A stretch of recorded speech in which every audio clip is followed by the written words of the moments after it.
Hey! In front of me is Xiaomi 11T, and today I would like to show you how you can add event to calendar on this device. Start by tapping on calendar. Now click at the bottom right corner and choose Got It. Over here, tap on the month above and pick a date by tapping on the chosen one. Then when you're ready, click on this plus icon at the bottom right corner and choose Event. Finally, you can customize it however you wish to. For example, you can add a title, pick starting or ending hour, or if you wish to, you can also turn off this feature completely by clicking on this switcher next to all day. Then you can choose location,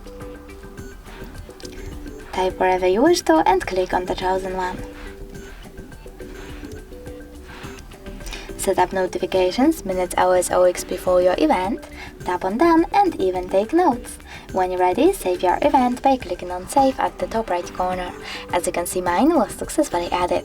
If you wish to edit it, you can do that by tapping on it, then clicking on this pen icon over here, making your changes like removing the location or changing it, for example, and tap save at the top right corner. Again, if you wish to delete your event though, you can do that by tapping on it, clicking on those three dots at the top right corner, selecting delete and tapping delete in the pop-up. Thanks so much for watching. If you enjoyed this video, leave a like, comment and definitely subscribe. Bye!